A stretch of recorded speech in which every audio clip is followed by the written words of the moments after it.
As we continue our series of post-draft discussions with general managers from throughout the National Football League, joining us now, a guy who was busy before, during, and after the draft, Eric DeCosta of the Baltimore Ravens. Eric, welcome back. How are you?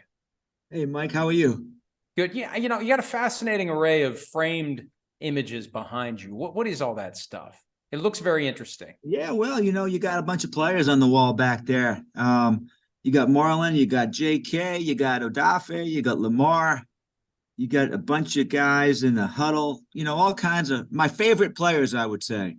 Some of my favorite players. So this is your office. This isn't a place where you do these interviews that you'd rather not do. This is where you spend all your time. Exactly. Yeah. Well, good. Well, it's nice to get inside your office and to have a little conversation. Your office, a fascinating epicenter for some discussions, I assume, in recent weeks. And obviously, although I focus on the draft with most of these folks, we got to start with the Lamar Jackson situation, which was resolved just before we got into the full-blown draft process. How does it feel to have that behind you? It feels great. Obviously, it was a significant negotiation over the course of about a year and a half to 2 years, and required a lot of patience. And I think we got it done. It took some time. I wasn't always sure we were going to get it done, but I think the communication with Lamar was outstanding for most of the process. I appreciate all the energy that he put into the negotiation, and here we are. And you've done a couple of these now in recent months without an agent involved, Roquan Smith back in January or thereabouts, and now Lamar. What's the biggest challenge when you have to negotiate, either sit down face-to-face, communicate via phone, email, text message, whatever, with a player who's handling his own interests in trying to get a contract? Yeah, so there's a bunch of challenges associated. A part of it, every player is different. But I think the hard part is you care a lot about these players, Mike. And, it's not always as easy to be transparent about the player with the player as it might be talking to an agent about the player, strengths and weaknesses, where we see the player, those types of things. That's just, natural. You think about with anybody that you care about, anybody that you love, it's tougher to be critical with them or honest or transparent sometimes than it is with somebody who's just strictly a business partner or somebody else. There's the education piece. These contracts can be somewhat complicated. Some of the nuance, some of the mechanisms that teams can use, that can be a challenge. I would also say that, and I see this a lot now, most players prefer to communicate electronically rather than good old phone. And, I've negotiated or tried to negotiate now over the last couple of years with actually 3 players who didn't have agents.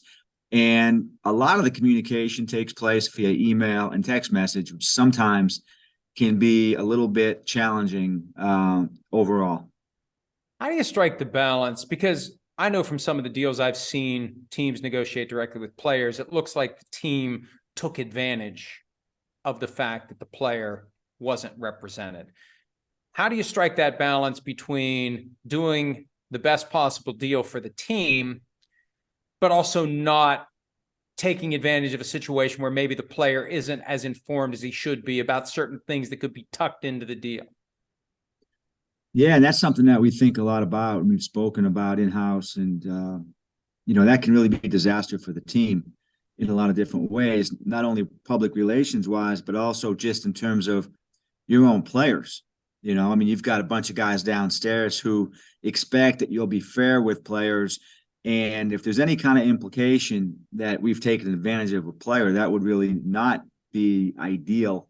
I think the biggest thing is being honest, communicating as best as possible, and trying to be fair and actually, encouraging the player to get as much help as they can, in different ways. And if that's not an agent, then it's somebody else. Maybe it's an attorney, maybe it's the union, maybe it's whoever.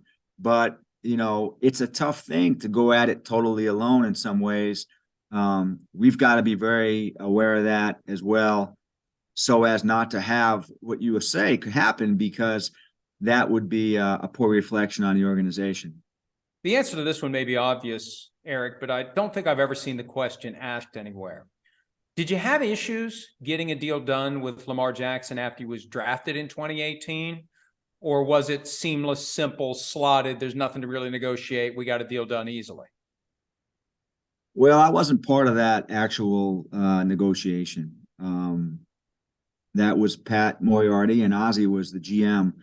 My understanding, from talking to Pat, who still works closely with me and Ozzie, was that Lamar was, very well prepared, understood kind of the way that things work. He asked really, really good questions, and it was a pretty seamless, I think a seamless way of getting a deal done. So, I will say this, like Lamar, is a good agent from the standpoint of he asks the right questions. He knows what he wants in a lot of different ways. He's aware of different, mechanisms and, issues with the contract, language terms, types of structures and things like that. He's done his homework and with all of that stuff. And he's a very, very smart guy, savvy, and he did a great job overall. This thing lingered for months before it was finally done. What was it that broke the ice to get it done last week? I think it was really just a patience thing. Listening to each other. I can't give you one specific thing. I would say that we've tried, various structures and different things to get a deal done. Lamar's had his own feelings and ideas and a lot of other things. We thought it was important that Lamar have a chance to kind of see what his market might be if he wanted to investigate that. We thought that was important for him. I think the communication piece, I think that Lamar could see from afar that we were trying to build the best team we could, trying to add some weapons on offense around him to be the best offense we could be.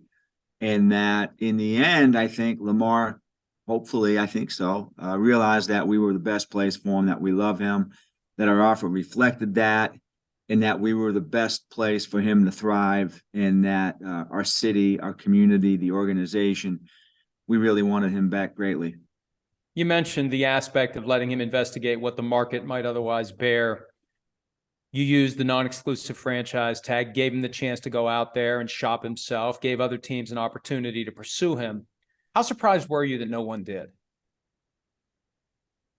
Well, one thing I've learned in my, almost 28 years now is that every team operates differently. Like, listen, there were many players in this draft that we thought were great players who fell.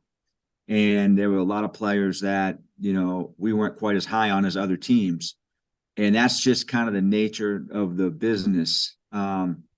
So every team evaluates these guys differently. We know who we are with Lamar Jackson at quarterback. We know what our record is. We know we're going to be a tough team to beat every season with Lamar out there on the field. We're going to be a playoff team with Lamar Jackson with some good players around him. And, I'm glad, obviously. Was I surprised? Probably a little bit. But in the end, every team has to look at who they are, how they're built, what's important to them. I always feel like one of the advantages to free agency is when you have a guy in your team, you know exactly who he is, you know how he's wired, you know what's important to him. Other teams don't know that, and so that's why, in my mind, free agency is always a little bit dicey, because here we are coveting other players on other teams, and we don't know very much about them. A lot of times we try to find out, but we don't. We know Lamar Jackson. We know how he's wired. We know what resonates with him. We know how competitive he is. And so for us, it was a no-brainer. How much of it do you think was just a simple recognition by other teams that if they spend the time and the effort to get Lamar Jackson to sign an offer sheet, the Ravens are just going to match it? So why are we wasting our time? Yeah. Well, I think the franchise is a powerful tool. Anyone will say that. Agents will say that. Teams will say that. The union would say that. And so that's exactly right, Mike. I think, the fact is we were having a tough time getting a deal with Lamar. again, we respected his position and his feelings, but we were still having a tougher time. But in the end, we felt like our deal, that the deals that we had made, we felt they were credible deals. We felt they were strong deals. And we felt like we were in a position to not that we could match every single deal, but we felt like we would be able to match most deals. And that if a team were willing to do a deal that we couldn't match, it would be very hard for that team to do that type of deal. Not impossible, but very difficult. We already had the $32 million as a placeholder on our salary cap. Other teams didn't. That's problematic for other teams. So in the end, it's a calculated gamble, I would say. You know, is a team going to go after Lamar Jackson? And if they do, maybe, just maybe, the deal is something we can match, which makes life easier for us. One of the realities of any negotiation is the contract signed by other players. It provides parameters, it provides structure, it provides clues as to where the market currently is. Which quarterback contract had a bigger impact on the Lamar Jackson situation? Jalen Hurts or Deshaun Watson? Oh, man, that's a good question. I mean, I think they were both kind of hovering overhead in different ways. I mean, obviously, the Watson deal was really something that the media focused on quite a bit and was fascinated by, and the impact that would have on the negotiation with Lamar. And then I think the Hurts deal, you know, it hit before we got the Lamar deal done. I would say that, you know, the contract that we did with Lamar is not that dissimilar from the contract that we offered Lamar in September. And I think that contract actually had the biggest impact of the whole thing, because we felt at the time that that was a strong contract offer. We had a small window to get that done. Lamar had put a self-imposed end of negotiation date before the season started. We felt like we were getting close to a deal at that point, but we ran out of time. And so we decided to kind of revisit that contract. We augmented and added some money in different ways to that contract. And fortunately, we were able to get the deal done. But when we compare the two deals, the deal from September and the deal that we offered Lamar, that Lamar accepted, you know, the framework was there with that deal back in September and allowed us to get to this point. What do you think changed it then from his perspective to get him to take it now, that framework and that structure now, when he wouldn't take it back in September? You'd have to ask Lamar that question. You should try to get him on your show. I don't know. I wouldn't want to speak for Lamar. That's a good question. I think just from our perspective, problem solving, we're going to just kind of keep trying to solve these problems, keep offering deals, trying to keep the relationship alive. And we felt like it was our time last week to try to do it again. And fortunately, we got the deal done. I think for a lot of people who don't follow this closely, it's very reasonable for someone like Lamar Jackson, as of a year ago, to look at the Deshaun Watson contract and say, well, hang on a second. He's getting $230 million, 5 years, fully guaranteed, every penny guaranteed. I'm an MVP. He's not. I don't have any off-field issues. He's got 25 civil lawsuits that are pending.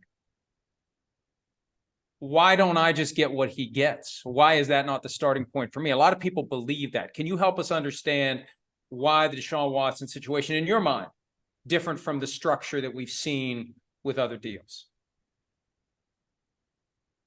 Yeah, you know, again, I really wasn't involved with Deshaun Watson in any way. I don't know a lot about the situation, only what I've read on your site, of course, Mike. But, you know, I think every player is different. Every organization is different. Every organization structures deals differently. We don't always agree with the deals that other teams do. We respect them. But every team comes at a deal in a different way. They assess the player differently, and they have to look at their own organization and how they want to be built over time. And we had an idea what we thought was important to our team. We want to be in the playoffs every single year. We want to be a team that can compete every single year to win the Super Bowl. And in that idea is that we have to be able to keep as many good players as we can. Because of that, we had to do a deal that allowed us to be able to sign players, be able to get under the cap, be able to spend as much as we can, but be strong in as many positions as possible. And for us, it felt like this was the right structure to keep Lamar Jackson long-term and be able to do all those things. Apart from the Jalen Hurts contract, it felt like the signing of Odell Beckham Jr. went a long way toward breaking the ice. Is that fair to think that the arrival of OBJ helped set the stage for the contract to come? Well, I don't think it hurt. Listen, we had been talking to OBJ for about 6 to 7 months. We started talking to him last season, had some good conversations last year. He wasn't ready at that point to commit or play in 2022. We continued those discussions. We felt like, it was a good bet that he'd be a productive player for us this upcoming season.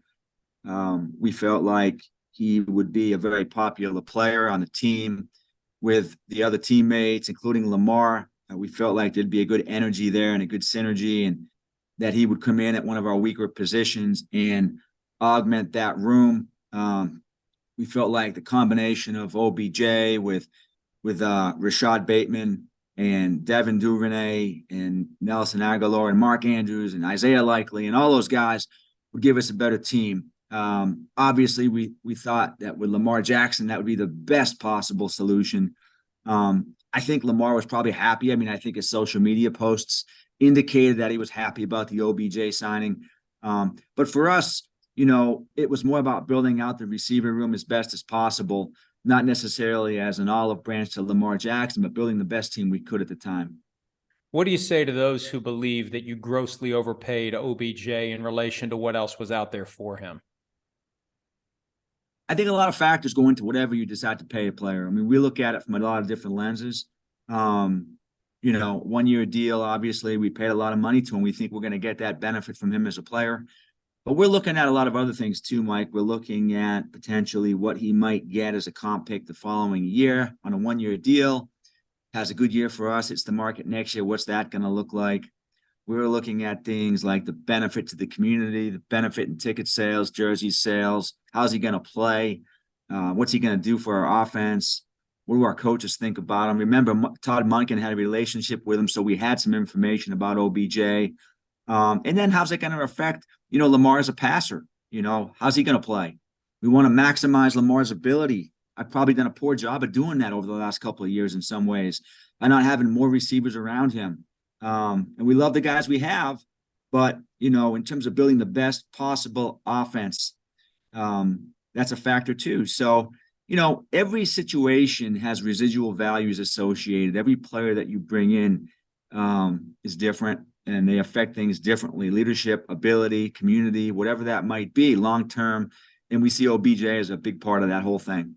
And I think that's one of the points that has been overlooked in the transition your offense has undergone this offseason, from the arrival of OBJ, the selection of Zay Flowers in round 1, the arrival of Todd Monken as the offensive coordinator in his history, compared to the way your offense was. It seems like it's kind of hiding in plain sight that the Ravens are going to be a different offense, maybe significantly different offense in 2023.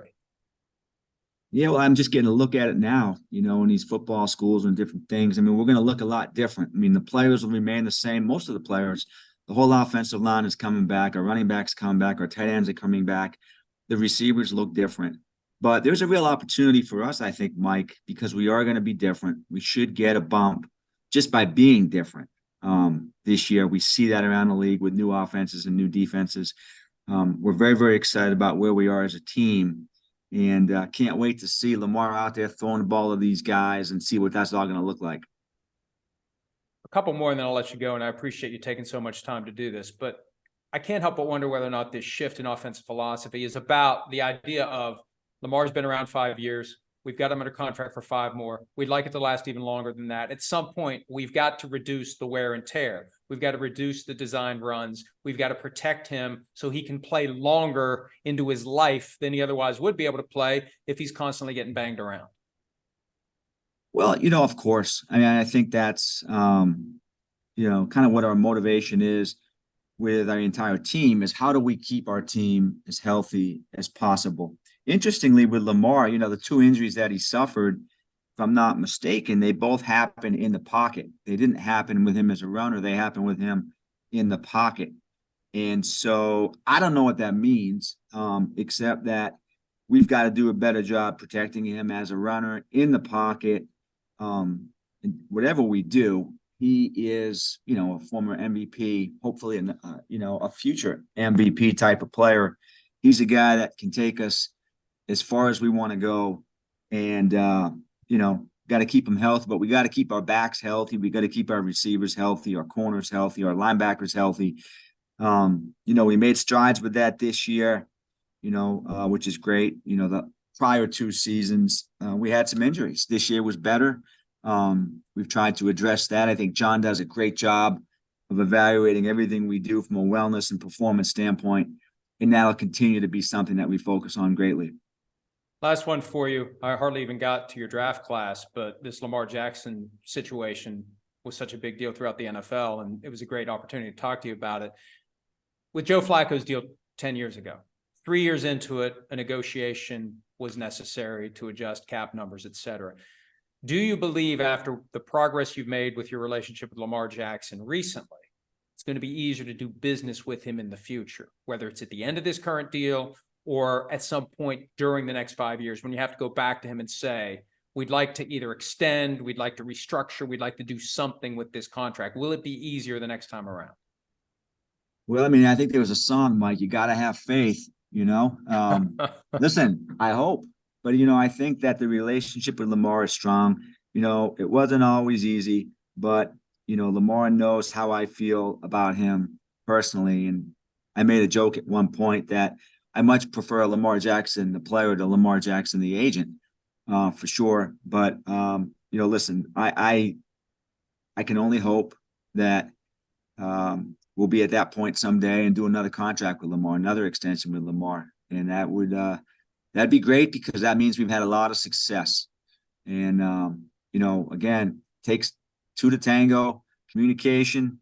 It's not something that I am looking forward to anytime soon. But when the time comes, if we're in that position to be having those discussions, I would say that's a real positive. I don't know whether you meant to do it or not, but on the day George Michael is inducted, or at least announced he's going to be in the Rock and Roll Hall of Fame, you go with the George Michael reference. So well done, whether you meant to do it or not. Eric, well done on getting the Jackson deal finally done. Congratulations on another successful draft. Appreciate some of your time. All the best. And we look forward to talking to you down the road. Thanks, Mike. Hi, it's Mike Florio. Thanks for watching PFT on YouTube. Hit subscribe for the latest news and analysis from Pro Football Talk.